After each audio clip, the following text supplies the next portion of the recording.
¿Qué se decide y cómo nos afecta? Cada viernes en Capital Intereconomía, con Susana Criado.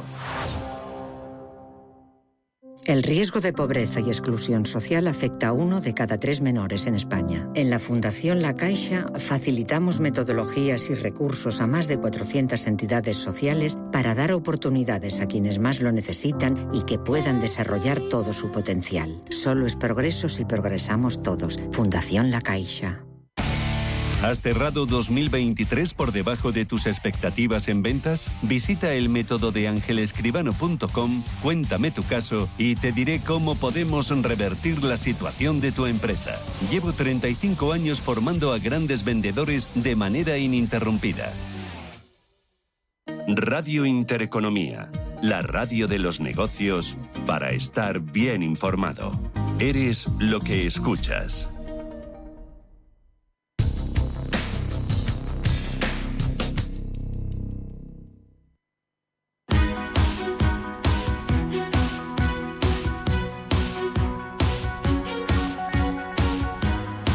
En Capital Intereconomía, el consultorio de bolsa.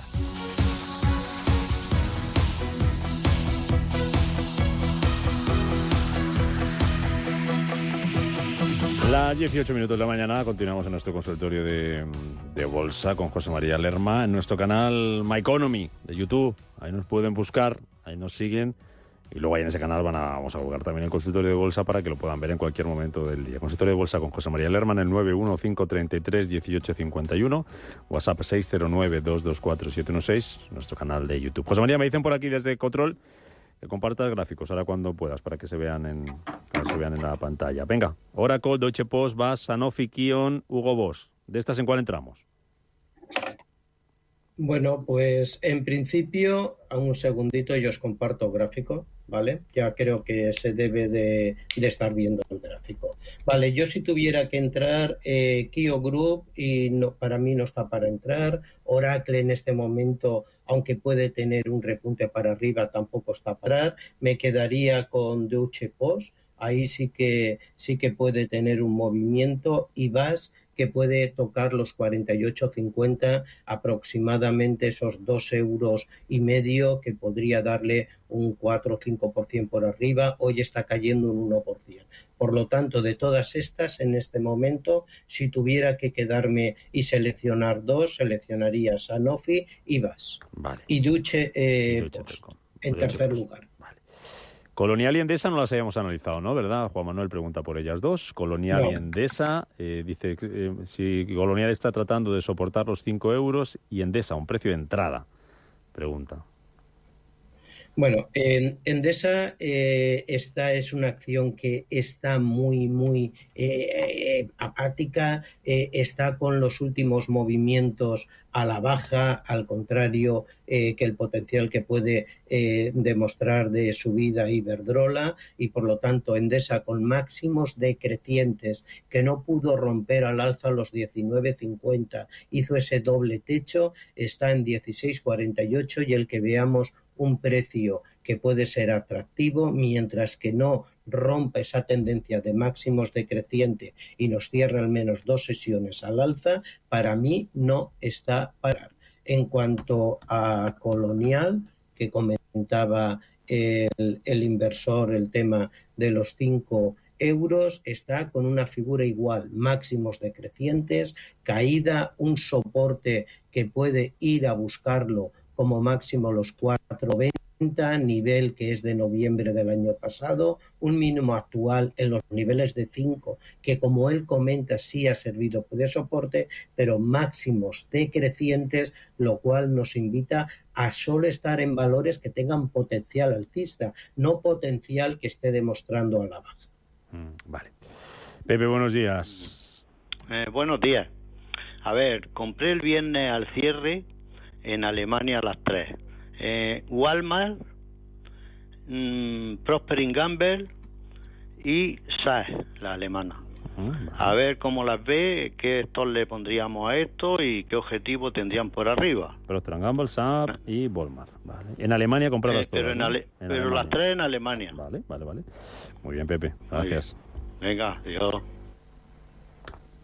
Bueno, pues me parece que Pepe, que en cuanto a Walmart, ha tenido un ojo bastante bueno, tiene un potencial de recuperación y lo ha demostrado, intentando romper los máximos de noviembre, ya lo está tuteando, le está costando mucho. El viernes hizo un máximo en 171, hoy está ahí neutral con ello atacándolo y por lo tanto, ¿cuál es el siguiente movimiento? Romper al alza los niveles que hoy está intentando de los 170-172, que históricamente es lo que la acción nos está dejando. Por lo tanto, una vez que está en sus máximos, pues dejar correr los beneficios. No podemos tener otra y él ya sabrá su stop de pérdida máximo, que siempre hay que tenerlo y que yo estimo de que no debería de perder los niveles aproximadamente de 166. Las otras dos, Rubén, si me puedes ayudar, por favor, no pude tomar nota. Mira, son Procter & Gamble. Una era Walmart y Procter & Gamble, compradas en Alemania. A ver, que te digo el ticker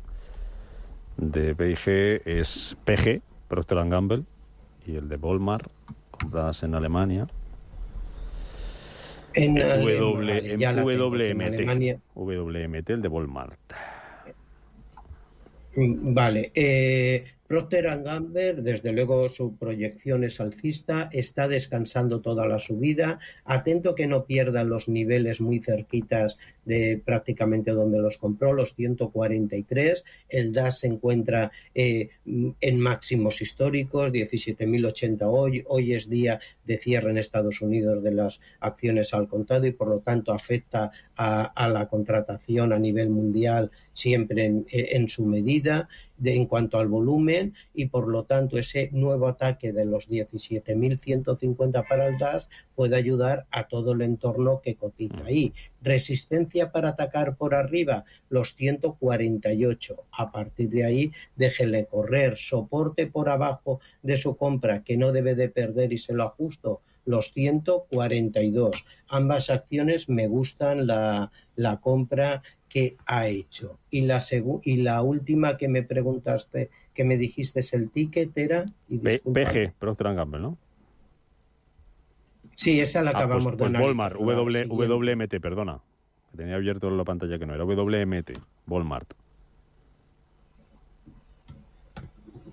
Bueno, un Walmart que creo que se la analizamos ya, ¿eh? Pues entonces que fue quedaba la primera. SAP, Walmart y Procter & Gamble, claro.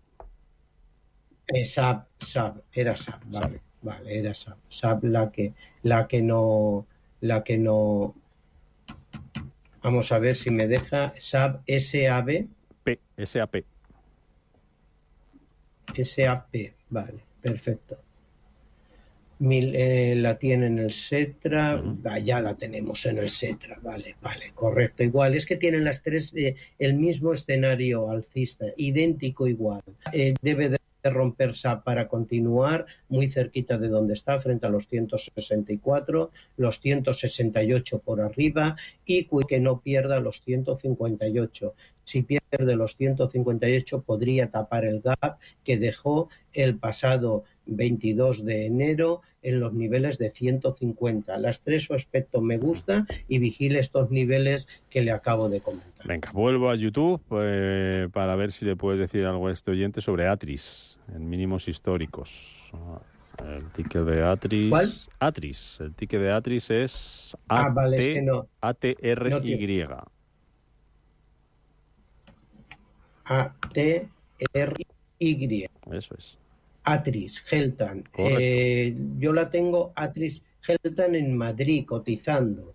Bueno, comentarle que no la conozco, por lo tanto no le puedo a nivel de fundamental hablar de ella, sí a nivel de lo que está haciendo el precio, pero es importante saber cuando hablamos cómo se encuentra una empresa internamente y es que solo con ver el gráfico ya lo dice todo. Ha dicho él mínimos históricos, máximos decreciente, continuidad bajista a estas acciones, aunque veamos que el precio puede ser inferior a lo que estamos viendo con anterioridad, desde luego no son las que hay que estar dentro, hay que encontrar acciones que estén subiendo y con potencial alcista. Por lo tanto, no le puedo comentar nada más, que tiene presión bajista y de momento, hasta que nos demuestre lo contrario, ahí está. Tan solo nos daría un descanso si rompe está en 3,09, si rompe los niveles de 3,35 y posteriormente de 3,80. Sé que puede ser una rentabilidad muy grande la que le estoy diciendo,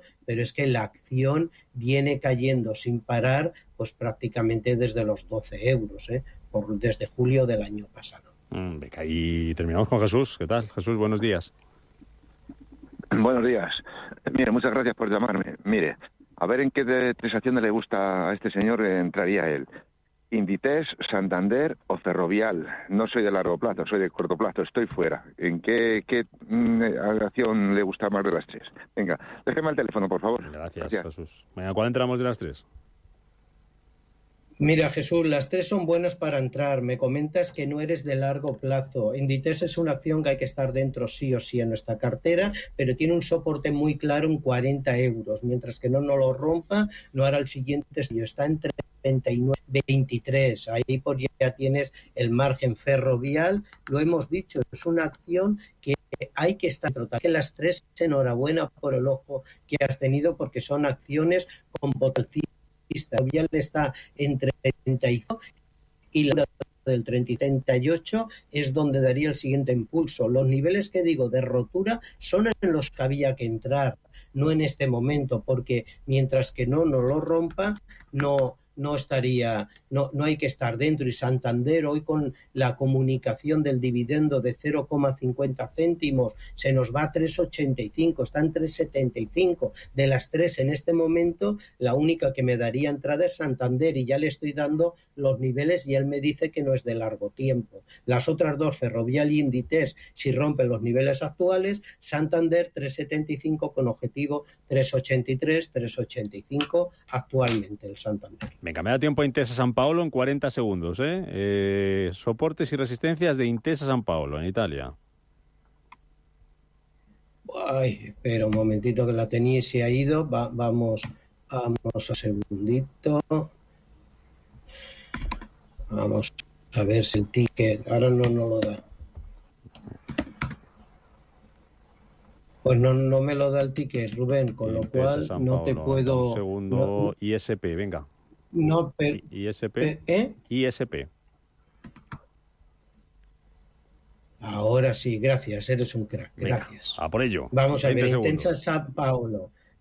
20 segundos, nos sobran con ella. Soportes Proceso totalmente alcista. Si está dentro, siga con ella. Una resistencia en 2,90 frente a los 2,83 que está ahora y un soporte en 2,76. Si es de más largo plazo, soporte en 2,68, resistencia en 2,95.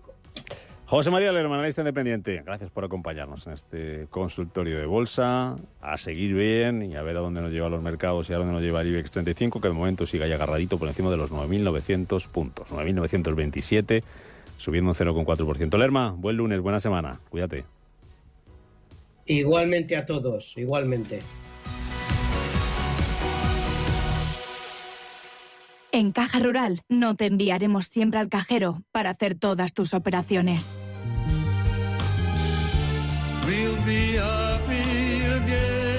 Porque te atendemos cada vez con más oficinas y más personas.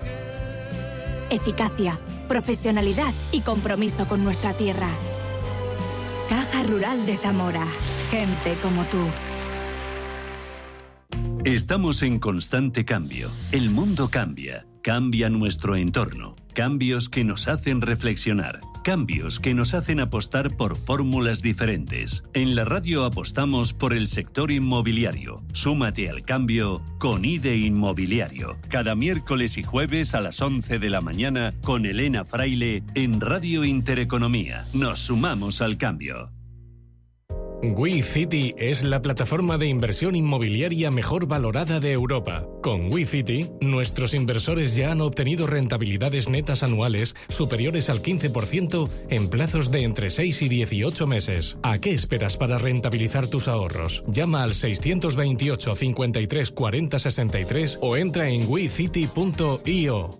Regala la experiencia de formar parte de nuestra mejor pinacoteca. Regala ser amigo del Museo del Prado y colabora apoyando nuestro patrimonio. Más información en amigosmuseoprado.org. Las noches de domingo a jueves en Radio Intereconomía te convocamos a Disidencia Deportiva, un programa diferente, independiente, apasionante, disidente y deportivo. Disidencia Deportiva, de domingo a jueves a las 11 de la noche, tu tertulia de deportes en Radio Intereconomía.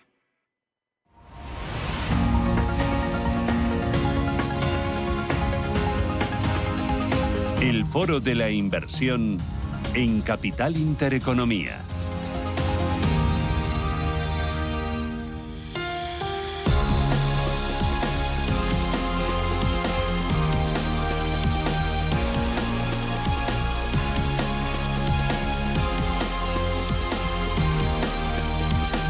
En el Foro de la Inversión de este lunes 19 de febrero, vamos a ocuparnos de los search funds. La verdad es que tienen los searcher un terreno muy importante, muy jugoso aquí en España, porque España es una economía basada en la pequeña y mediana empresa y una economía basada en la empresa familiar. Muchas de esas empresas familiares tienen problemas de sucesión. Pues bien, vamos a ver qué es lo que puede aportar un searcher en esa sucesión familiar y también en el mantenimiento de ese negocio, de ese legado familiar. Para ello me acompaña Paco Lara. Paco, ¿qué tal? Muy buenos días. Muy buenos días, Susana. Que es profesor titular de la Universidad Católica de Valencia.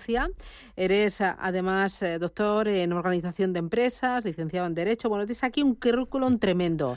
Y eres profesor también en Estados Unidos, ¿no? En la Universidad Católica. Estoy en Washington de agosto a diciembre, el semestre de otoño que se dice, y en Valencia el resto del año, concentrando la docencia en este semestre. Bueno, y te has enfocado, entre otras cosas, en la empresa familiar y también en esta figura que ya está muy arraigada en Estados Unidos, que en España empieza a coger músculo, pero que todavía es un gran desconocido, que es el search fund y el que está al frente del search fund, el searcher.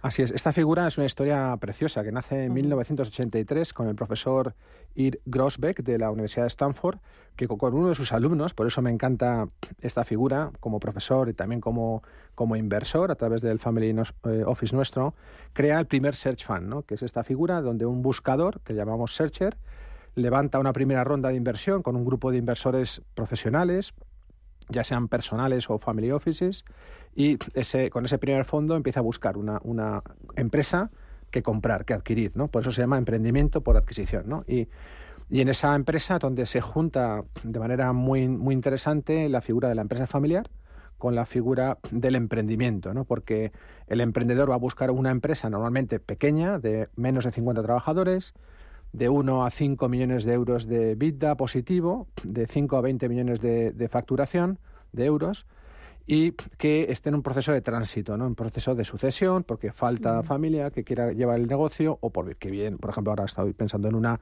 que simplemente llevan ya 15 años trabajando, son 2 hermanos y que están ya cansados y quieren dar el paso, pero con la peculiaridad de que se pueden quedar luego, ¿no? En la propia gestión de la empresa, ya con un papel más minoritario, no tan mayoritario, pero entonces es una figura apasionante. Como digo, nace en Estados Unidos en el 84, pero llega a España en el 2015. ¿No? Y ahí en 2015 es la primera vez que a mí me contacta una search, una buscadora, de hecho fue Mary Jenny, se llamaba, para presentarme el modelo. En aquel momento, como inversores, nosotros tenemos un pequeño family office, y cuando me lo plantean, la verdad es que me sorprende un poco el modelo, porque es un derecho, una opción de compra, pero no una obligación de ir a la adquisición. Y en caso de que haya una adquisición, que estadísticamente hablando es en el 66% de los casos, es decir, 2 de cada 3 fondos adquieren una empresa, es decir, tenemos también un riesgo de un 33% de fracaso y por lo tanto de pérdida de la inversión inicial. Pero si se produce esa adquisición, entonces tenemos el derecho, no la obligación, de adquirir la empresa en la parte proporcional al capital inicial que hayamos invertido.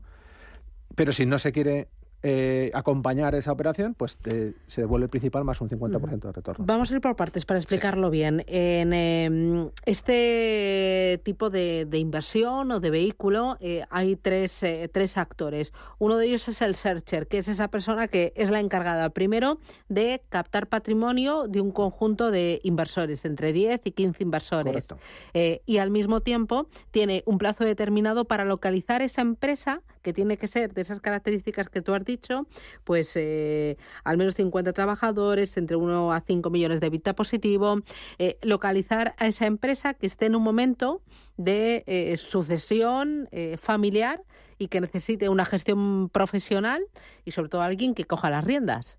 Exacto. El perfil del searcher, es un tío muy espabilado. Es un tipo, es la clave. Comentábamos antes, ¿no? Fuera de micrófonos, que decía el profesor Grossbeck que ahora mismo hay tres factores: el searcher, lo que llamamos la target, que es la empresa objeto y luego el inversor, los inversores. Tanto las target, o sea, las empresas objeto de posible transición, en el caso español en concreto, como el del punto de vista del inversor, eso hay abundancia ahora mismo. Tenemos una situación en la que hay abundancia de empresas en transición generacional por el baby boom y por la generación que están ahora intentando dar el paso a la siguiente generación, pero lo que falta es el talento, en la gestión del talento. Y ahí es donde es clave, desde mi punto de vista, encontrar ese buscador, y no es tan sencillo, porque claro, es un perfil muy competente, un perfil muy que tiene que tener, digamos, la cuadratura del círculo. Tiene que tener competencias directivas estratégicas, tiene que tener competencias directivas interpersonales y tiene que tener competencias directivas personales, ¿no? Una integridad, una ética llamativa, pero lógicamente tiene que saber de visión de negocio, networking, mucho networking. Por ejemplo, lo estaba pensando esta mañana, tiene que casar a inversores con vendedores, ¿no? O sea, tiene que negociar por un lado con la empresa que convencerla para que venda, pero por otro lado tiene que convencer al inversor que esa es la empresa que quieren comprar. Claro, y esa empresa, no sé si ahora hay sectores en los que hay una mayor necesidad de afrontar esa transición familiar, esa sucesión familiar. No sé si el tema del agribusiness, por ejemplo, o temas, empresas industriales o relacionadas con la educación, y necesitan no solo alguien que lleve a cabo esa transición, sino que además le ponga un punch de innovación, de tecnología, de abrir nuevos mercados, de una visión más moderna, ¿no? O sea, son dos preguntas ahí, ¿no? La primera, sectores. Es verdad que el sector primario, que yo digo que es el que es fundamental, ahora estamos viendo las revueltas, ¿no?, que están habiendo, porque es un sector que lo está pasando realmente mal. Nosotros venimos de ese sector, nosotros somos una sociedad agraria de transformación de La Mancha, pero no solamente el sector primario. Estaba viendo los datos también estadísticos, tanto del Stanford como del IES de Barcelona, y tradicionalmente los search funds, el 60% se han enfocado hacia servicios, hacia el sector servicios. Hay un segundo sector que también es muy interesante, que sería el de producto, más industrial, que también hay operaciones, pero ya normalmente se van de tamaño, ya ahí es donde entran los private equity, que es una diferencia fundamental. El private equity entra a sectores más grandes, tanto por facturación como por dimensión de número de trabajadores. Y luego los venture capital, que juegan otra liga, porque van a etapas mucho más iniciales, de early stage. Por eso la clave, de nuevo, es el buscador, ¿no? Ahí yo creo que hay buscadores que son agnósticos, es decir, que no tienen un foco claro, y hay otros que tienen un foco bastante concreto, geográfico a veces. Sí. A veces es sectorial, basado también en su experiencia profesional. Por eso es un buscador que es lo difícil, que tiene que tener 10, 15 años de experiencia. Bueno, tiene que tener ese buscador un conocimiento muy bueno de lo que es la economía, de lo que es el negocio de las empresas, de lo que es la generación de caja, el control de la deuda, la gestión de los trabajadores, pero al mismo tiempo tiene que tener habilidades muy amplias para convencer a ese grupo de inversores de, oye, yo soy la persona que durante 2 años voy a olfatear y localizar la empresa, y luego tiene que convencer convencer también a esa empresa que está en momento de sucesión familiar, pues al padre, al dueño, al fundador y al resto de la familia, y luego pues gestionar a los empleados, ¿no? En esa transición que no es poco, es que estamos hablando es muy complicado. Realmente tiene que ser una persona con muchas habilidades, o sea, muy completa. Sí, yo cuando lo hablaba con mis hermanos al principio, cuando nosotros hemos invertido ya en un primer search fund, y al principio no lo entendían muy bien el modelo. Segundo, ¿cómo voy a estar yo pagando a un buscador durante 2 años un sueldo bastante bueno? Porque estamos hablando de sueldos que están en torno a los 70.000-80.000 euros al año. Pero es que luego además, y si luego no encuentra, claro, ¿qué pasa? Bueno, es que el que se la está jugando es él. El buscador es el que realmente se juega su prestigio, su futuro profesional. Sí. Porque él, si no se adquiere la empresa, no adquiere equity de la empresa, que es una cosa que hay que saber, que el buscador está buscando la empresa. Cuando se compra la empresa es cuando él pasará a ser el CEO de esa empresa, el directivo principal o gerente, depende de las empresas, con una participación, un equity de propiedad de la empresa.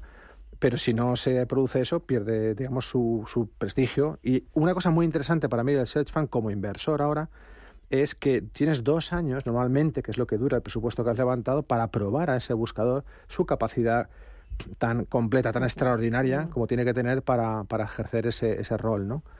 Pero la realidad es que existen esas figuras, esas personas, no son Superman, no son, porque tienen sus defectos como todos. Y una cosa muy importante para ese searcher es que de los inversores normalmente crea un comité de inversión, como un petit comité o un comité de dirección, que le van acompañando esos 2 años, normalmente cada trimestre o cada semestre, para revisarle lo que va haciendo y ayudarles a afinar el tiro, ¿no? A afinar un poco Y eso, por ejemplo, en nuestro caso nosotros también estamos en el comité de inversión. De los 15 inversores, pues hay solo 5 que están en el comité de inversión, que quizá luego en el día de mañana pues puede ser o no el consejo de administración, ¿no? de la empresa. Y ahora España vive un momento muy dulce.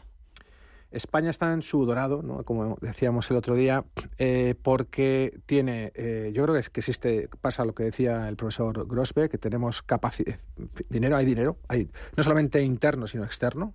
Hay muchos fondos de inversión externos que están mirando a España como lugar de inversión. Hay muchas empresas que están en proceso de transición, muchísimas. En Comunidad Valenciana, que es de donde vengo yo, hay cantidad de empresas en este momento. Y luego hay también bastante talento. Yo creo que en España tenemos grandes escuelas de negocios del que suele surgir ese talento ya no tan universitario, porque ya son gente con experiencia.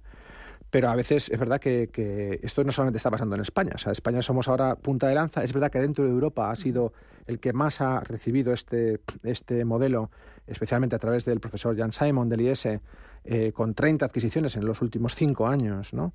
Y 60 fondos Search Fund levantados, ¿no? O sea, de los 60 levantados, 30 ya han comprado, hay otros 30 que están buscando y apenas hay un 20-25% que sí que han cerrado el Search Fund.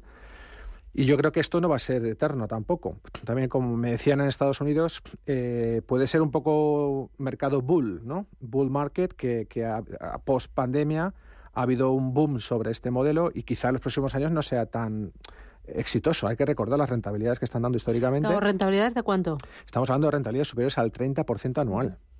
¿No? O sea, hay que mirarlo a largo plazo. No es una rentabilidad a corto plazo, no se va a obtener en un año esa rentabilidad, pero en 5 o 10 años, que es el holding period que normalmente tiene un search fund, la rentabilidad media es del 30% anual, más del 30%. Claro, aquí el searcher tiene que convencer a inversores, que normalmente son entre 10 y 15 inversores. En el modelo tradicional suelen ser 10-15 inversores. ¿Y cuánto pone cada uno de ellos? Esto es muy libre, es decir, hay un presupuesto que hay que levantar normalmente, en el caso español son unos 360.000 euros aproximadamente, según lo que estaba previsto, para aguantar durante 2 años con un solo searcher, ¿no? Con un solo buscador. Esos 360.000 euros, por ejemplo, se pueden levantar en tickets de 36.000 euros. Por lo tanto, habría 10 tickets de 36. Pero puede ser que alguien no coja un ticket entero, sino que coja media unidad. O sea, se adapta mucho a la voluntad del inversor. Desde el punto de vista del searcher, le interesa que haya una diversidad de inversores, no le interesa que haya uno solo. Ahora bien, el modelo de Novastone Capital Advisors es más... es diferente, ¿no? En el caso, como hablábamos antes, o el caso de Bonceo, que es el fondo que ha levantado Jan Simon, son fondos de capital riesgo. O sea, ya sí que estamos hablando también de la legislación como sociedades de capital riesgo. En el modelo tradicional, el Searcher realmente constituye una sociedad limitada con 10 socios o 15 socios y cada uno pone lo que es una sociedad limitada. Es una sociedad limitada, la primera. Claro, y luego una duda más. ¿El Search Funds puede ser el camino para que esa empresa familiar también dé el paso a la creación de un family office? Esa es mi tesis doctoral, diría, mi nueva tesis doctoral.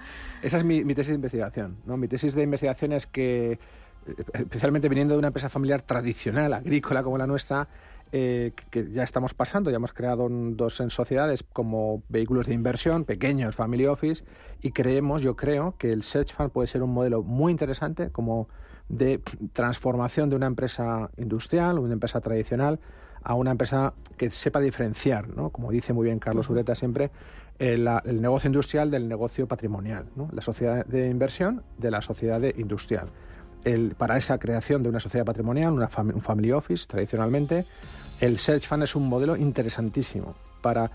Primero por la rentabilidad, hablábamos antes de más de un 30%, el Venture Capital está en el 20%, el Private Equity de media histórica está en el 15% y el Standard & Poor's en un 11%, ¿no? Ya digo que esto no va a ser siempre así y creo que seguramente baje un poco el ratio en un futuro, pero hay que por lo menos ser consciente de ello, ¿no? Oye, Paco, para terminar, para esa persona que nos haya visto a mí y nos haya escuchado disfrutar con la entrevista y, bueno, pues con esa figura, con tanto conocimiento y tantas habilidades que tiene que tener y que es una solución para muchas empresas familiares. 2 titulares, 2 mensajes clave que se tengan que llevar. Como emprendedor, como posible emprendedor, que ya un poquito más madurito diría yo, no un emprendedor recién salido de la universidad, creo que esta vía de emprendimiento por adquisición es una vía nueva que se abre a los que quieran emprender el día de mañana, no solamente montar una empresa de cero, sino montar una empresa que ya está funcionando, que ya está bien, pero coger esa experiencia directiva. Y por el otro lado, como empresa familiar, lo que acabo de decir un poco antes, ¿no? Que sepamos que tenemos esas 2 vías de salida en caso de que queramos vender nuestra empresa. Existe esta figura. Es verdad que tiene que elegirnos el buscador a nosotros, no somos nosotros los que elegimos el buscador, pero también podemos diversificar el modelo de inversión a través de este modelo y con unas rentabilidades bastante atractivas. Pues Paco Lara, un auténtico placer tenerte aquí en los estudios de Capital Intereconomía. Muchísimas gracias por la formación y muchísimas gracias por abrirnos los ojos hacia esta nueva figura. Que tengas buen día, cuídate mucho, Susana. Y feliz regreso a Valencia. Muchas gracias. Hasta luego.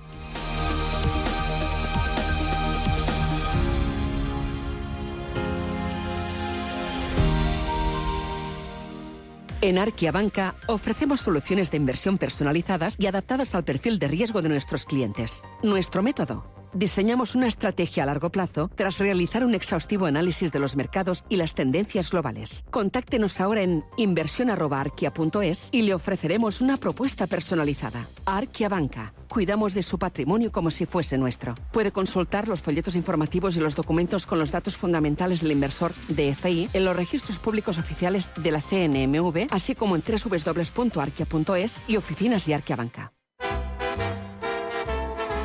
You are the one for me, for me, for me, formidable. Hoy con Endesa tienes una oferta formidable. Elige formidable energía con luz, gas y mantenimiento de gas y ahorra 620 euros en 2 años. Disfruta de este ahorro directamente en tus facturas, porque todo Endesa es formidable. Contrata ya en el 876-0909, en los puntos de venta Endesa o en endesa.com y empieza a ahorrar.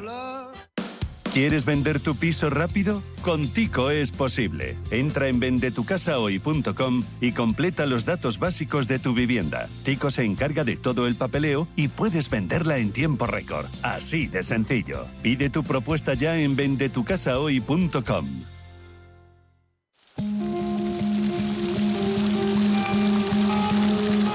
La fuente de la vida. Un viaje a través de los siglos y la historia de la humanidad. La Fuente de la Vida, de lunes a viernes, de 12 a 12:30 de la noche, aquí, en Radio Intereconomía.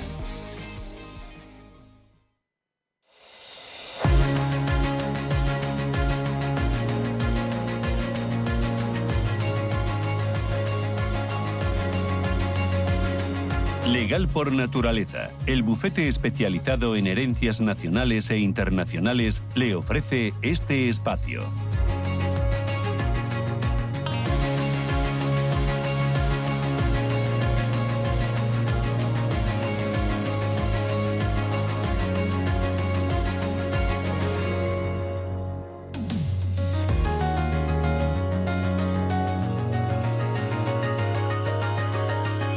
Qué sintonía más bonita para abrir este espacio. El espacio de los lunes es un espacio que dedicamos a consultas sobre herencias, sobre testamentos, sobre donaciones.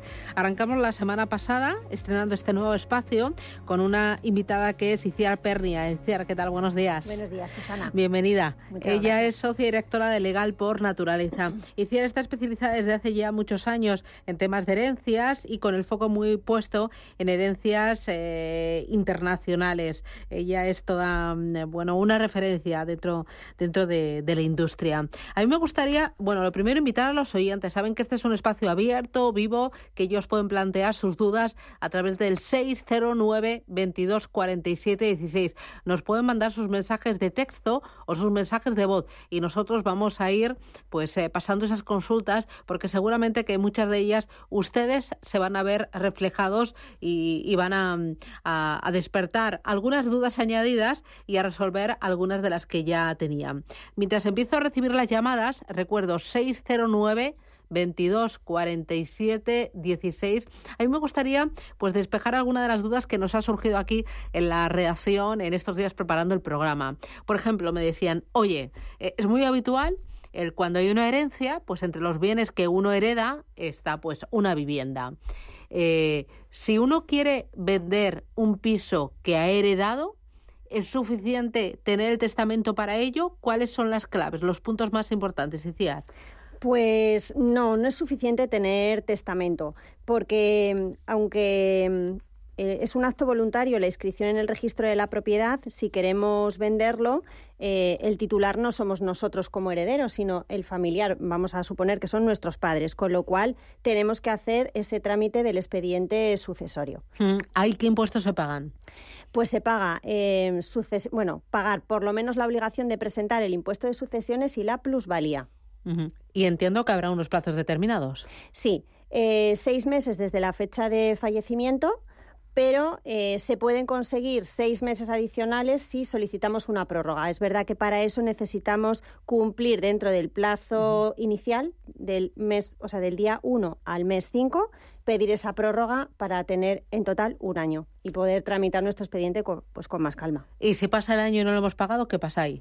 Pues tenemos recargos e intereses de demora, con lo cual hay muchas personas que esperan a esos 4 años y 6 meses para que el impuesto esté prescrito, pero que no nos eximen de la obligación de presentarlo, sí de pagarlo. ¿Y qué pasa si la vivienda que heredo está hipotecada? Pues ahí tenemos que tener mucho cuidado antes de aceptar la herencia y saber muy bien qué es lo que estamos heredando. ¿Por qué? Porque si yo acepto pura y simplemente, estoy heredando tanto el activo, que es la vivienda, como el pasivo, que es el crédito hipotecario. Y en ese caso me tocará a mí pagar lo que quede de hipoteca. ¿Lo que quede de hipoteca? Eso es. Vale, y si además de heredar la vivienda está hipotecada y está alquilada... Pues también me estoy subrogando en ese contrato de alquiler con el inquilino. Con lo cual, siempre hay una opción que es la herencia a beneficio de inventario, si no quiero heredar todas estas obligaciones. Claro, explícame exactamente qué es la herencia a beneficio de inventario.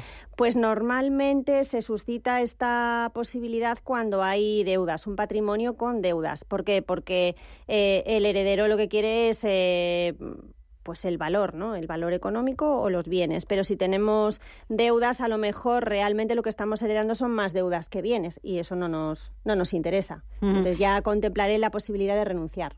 Entonces, para que a mí me quede claro, si yo voy a heredar una vivienda, ¿cuál es el orden de las cosas que tengo que tener en cuenta? Vale, pues lo primero es saber si esa vivienda está libre de cargas. Para eso pues podemos pedir una nota simple al registro de la propiedad donde nos dirá si las tiene o no. Si hay cargas, lo más normal es que tenga un crédito hipotecario, pues ir al banco donde está ese crédito para que nos den una situación actualizada de ese crédito, un certificado de la deuda pendiente y saber el valor fiscal y de mercado de esa vivienda. Con esos datos mínimos ya podemos hacer una estimación de si me conviene o no heredar. A partir de ahí, pues ya los documentos legales, por decir así, si hay testamentos, si no hay testamento tengo que hacer una declaración de herederos, los impuestos que tengo que pagar, sucesiones y plusvalía, si realmente me sale a pagar o solamente con la obligación de presentar es suficiente y a tramitar. Mira, sobre esto nos envían una pregunta. Dice, buenos días. Dice, soy María. Me gustaría que me aconsejaran sobre el siguiente tema. Somos 4 hermanos que hemos heredado una casa en propiedad de nuestro padre. El caso es que si un hermano muere y los hijos renuncian a su parte, ¿la cuarta parte de la casa se la queda el Estado? ¿O qué pasa con esa parte que le quedaba a mi hermano y a la que han renunciado mis sobrinos? Pues esa parte acrece a los demás herederos. Quiere decir que esa cuarta parte se repartirá a su vez entre los otros 3 herederos restantes. Vale, pero no pasa al Estado. No pasa al Estado. El caso en el que pasa al Estado es cuando no hay herederos. O en nuestro testamento, para eso es muy importante que en nuestro testamento indiquemos cuál es el orden sucesorio. Si yo muero, pues irán mi mujer y mis hijos. Si no tengo hijos, que vaya a mi vecino. Pero si no decimos nada en cuanto a la sustitución vulgar, pues heredará el Estado. Cuando no hay herederos. Vale, lo más normal, o sea, con herederos suelen ser la mujer, los hijos. Si no hay ni mujer ni hijos, entonces los padres. Sí. Si no hay padres, entonces los hermanos. Sí. Y si no hay, y si hay hijos, por ejemplo, tenemos mujer, hijos, pero ya no están y tenemos nietos, pues también los nietos tienen derecho a la herencia. Que los nietos irían por delante de los ascendientes. Sí. Vale. Los ascendientes es cuando no tenemos por abajo. Vale. No tenemos descendientes ni mujer. Y los de al lado es cuando no tenemos ni por abajo ni por arriba. Eso es. O heredan los padres y heredan los hermanos también. Es una situación que se puede dar. Vale. Vamos con más consultas. 609 22 47 16.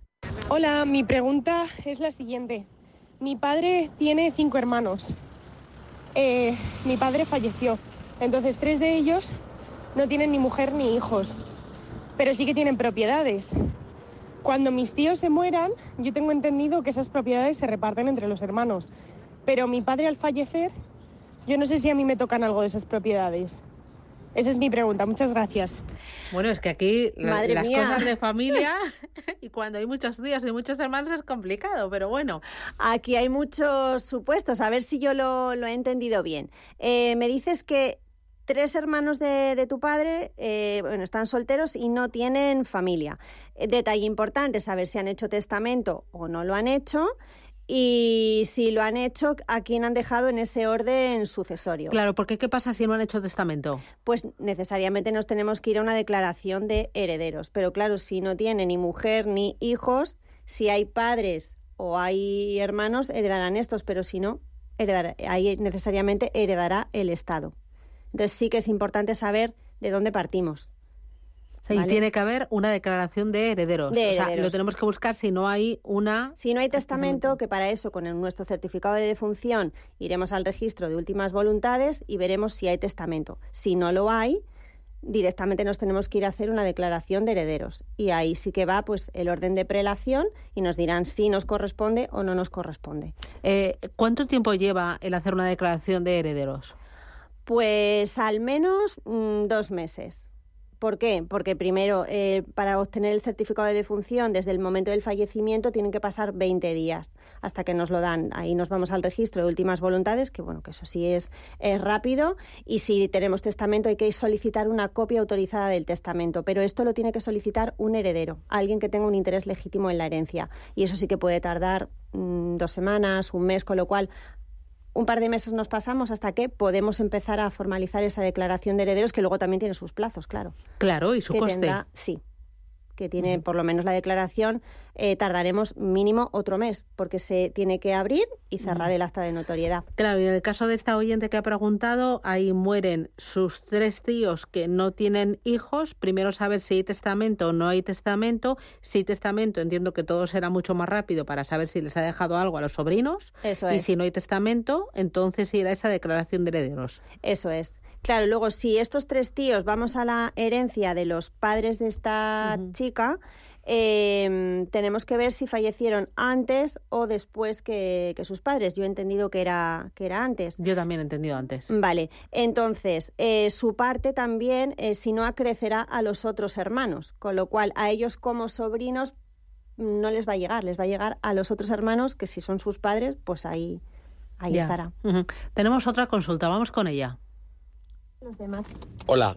Hola. Yo quería preguntar un caso en el que hay una herencia con deudas, 2 herederos, uno renuncia y otro acepta. Entonces, como la renuncia también queda expresamente por el titular y los herederos, está a nivel judicial el aceptar la herencia por parte de la hija de la heredera que quiere rechazarla. Entonces la pregunta es, la otra parte que soy yo que quiere aceptarla, ¿qué pasa durante los 2 años y medio para hacer frente a las deudas, para gestionar sobre todo la propiedad que está en alquiler, todas esas gestiones, cómo se resuelven? Y siempre heredando a título de inventario. Entonces, esa figura del administrador provisional, ¿cómo se ve legalmente? Es complicado esto. Muchas gracias por la pregunta. Desde luego me hacéis unas preguntas con mucha enjundia, me gusta mucho.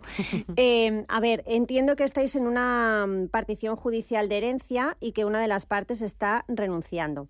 Desde el momento que la persona fallece, somos herederos y eso somos una herencia yacente hasta que el expediente sucesorio no se tramite y nos declaremos formalmente herederos como tal. Entonces, si tenemos una vivienda en alquiler, nosotros la gestionaremos como la herencia yacente de este causante, ¿vale? Cuando se finalice la renuncia del otro heredero, esa parte acrecerá a ti, quiere decir que tú te quedarás con toda la herencia.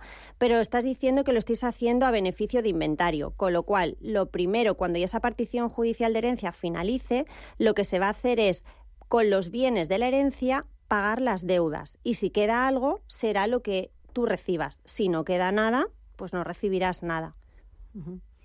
Es complicado, ¿eh? Es que hay que hacerse un mapa, ¿no? Bueno, sí, mucho lápiz y papel utilizo yo para situarme en los asuntos, la verdad. Tenemos una tercera. Hola, buenos días. Mira, mi madre era porque falleció hace 5 meses y claro, pues ahora nos tenemos que repartir su parte. Mi madre, un año antes de fallecer, pues le dejó 20.000 euros a mi hermano para un negocio. Y mi madre se los dejó y nos lo dijo a los 4 hermanos que ese dinero se lo había dejado para el negocio que había abierto. Y ahora, claro, le hemos reclamado la parte nuestra y, claro, la de mi padre, que serían 10.000 euros para mi padre y lo demás a repartir entre nosotros. Dice que no la quiere devolver, que mi madre le dio ese dinero. No sé si se puede hacer alguna cosa. Muchas gracias, a ver si me pueden ayudar. Bueno, pues a ver, es que tu madre creo que no lo hizo del todo bien en cuanto a la jurídicamente hablando, ¿vale? Porque entiendo que le prestó el dinero, pero no firmó ningún documento. Con lo cual, ciertamente, o sea, lo que os dice ahora vuestro hermano es así, le dio el dinero y se ha perdido. No tenéis derecho a reclamarle nada, a no ser que él voluntariamente quiera pues restituir esos 20.000 euros como un adelanto de su herencia. Por eso es súper importante siempre todo por escrito. Claro, ¿tú qué tienes en cuenta cuando una persona llega y dice, oye, quiero hacer testamento? ¿Cuáles son los 3 primeros elementos que tienes en cuenta? Vale, pues a ver, el testamento es nuestras últimas voluntades. Entonces, ¿qué queremos hacer con nuestro cuerpo? Porque hay personas que quieren donarlo a la ciencia y me parece además que es un bien para la sociedad. Segundo, ¿cómo queremos que sean nuestros últimos días? Ver funeral, incinerar, tal, porque es fácil para tu familia. Y luego, si has hecho, como nos decía esta oyente anterior, si has hecho algún tipo de cesión, donación, algún heredero para que todos, y si quieres que todos reciban lo mismo, para dejarlo recogido en el propio testamento. Y luego, ¿cómo queremos repartir? Si queremos hacer a partes iguales, si queremos hacer legados, porque tengo especial interés en que este hijo mío se quede con esta casa y otro se quede con la cuenta bancaria.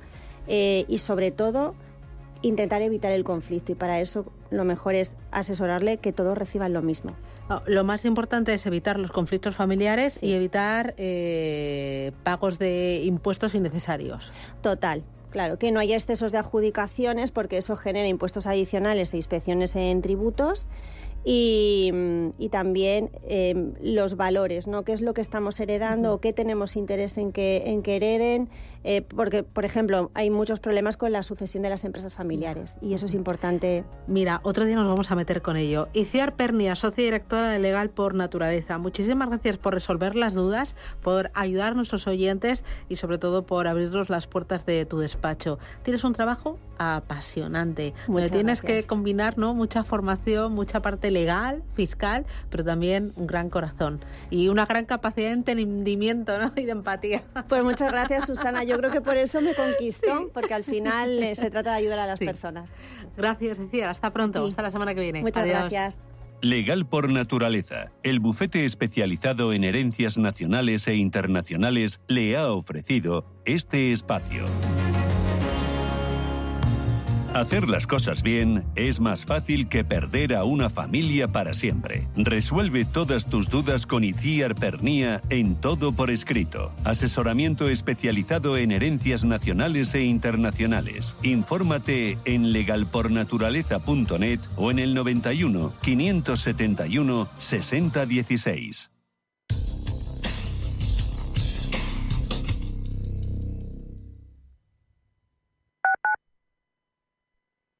Ya sabes que en Banco de Inversión Global escuchamos, pero además tú también puedes